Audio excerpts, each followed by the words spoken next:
All right, y'all, I'm gonna lay it down to you guys. You do not need friends at all. You need brothers and sisters. Because when you really think about it, how many people in this world can you open up to? And when I mean open up, I mean you can be your most vulnerable self. You're not worried about what you're saying because you know you won't be judged.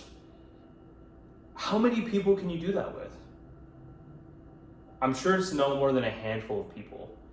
And because of this, you gotta ask yourself, why do I hang out with as many people as I do? See, for me, I've always been a cordial individual, so people have always gravitated towards me and want to be my friend. And I like to be their friend too, but over the years, and I'm talking from high school onward, I'm having all these friends, right, that I could always hang out with. But we never had conversations that were beneath the surface. It was always surface level conversations where we're just talking about sports, you're talking about girls, you're talking about what happened in school, laughing about something stupid. But it never really got to a point where it felt comfortable to talk about something serious and something that could make you feel vulnerable. And it got to this point to where I had my birthday last year, literally like not even, a year ago now. And I had about 30 to 35 people at my birthday. I got a table, I live in Scottsdale, so I got a table in Old Town.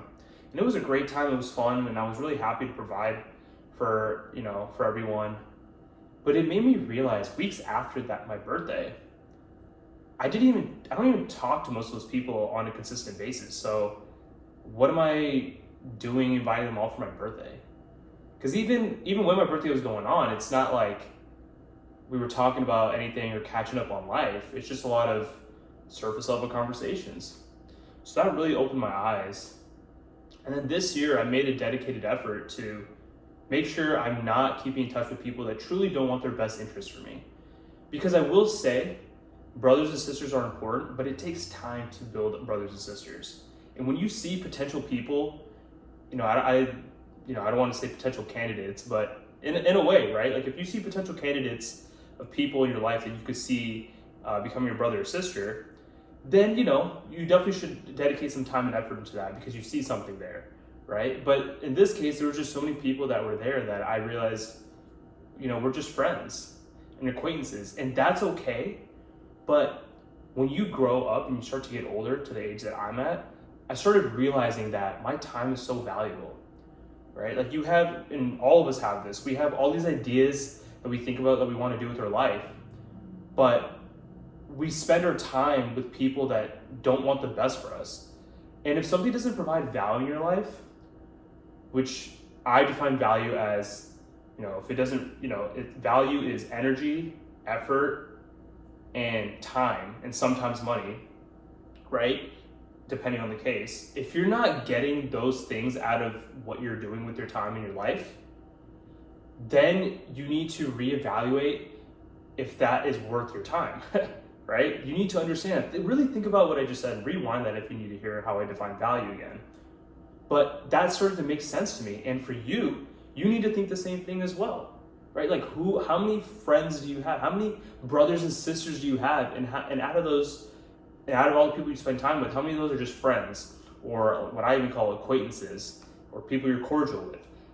Really figure out how to define that. And when you do that, start to realize, are they potential candidates that could be your brothers and sisters? Or are they just people that are in your life because they're a good time to hang out with? And don't get me wrong, when you're in public settings, like if you're at a party, like you're at a friend's birthday party and there's people that you're like acquaintances with there, have conversations here and there because you're there for one of your brothers and sisters, right? That's different. But don't go out of your way to see those people because ultimately there's no value being added to your life. Instead, put that time into yourself, into your loved ones, right? For me, I realized I was not spending as much time with my parents as much as I wanted to because I was always just looking for the next plan, looking for the next vibe that was going on. And it was just getting to the point where I'm like, okay, like I said, it was just temporary fun with people that I don't even truly deeply care about. But once I stopped doing that this year, I've built much better relationships with my parents. My relationship with my sister has continued to grow. My relationship with my brothers has evolved to another level now, because all of that time that I was putting to people that didn't need it, that didn't deserve it rather, are put into the right people. And as well as putting more time to myself. So I just think that we have to really assess our lives and understand where we're putting our time to. And if you can understand the difference between acquaintances and brothers and sisters, then you'll understand how much more time you have to dedicate to yourself and your loved ones. So I hope you guys all gained some value out of this video today. It's very important to understand this concept as you get older, because time is very limited, and before you know it, time just flies by and you haven't talked to your loved ones and people that you truly care about after such a long time. So really understand where you're dedicating your time to, and you'll see yourself in a much better place in mind. So comment, like, and subscribe, and I'll catch you guys all in the next video.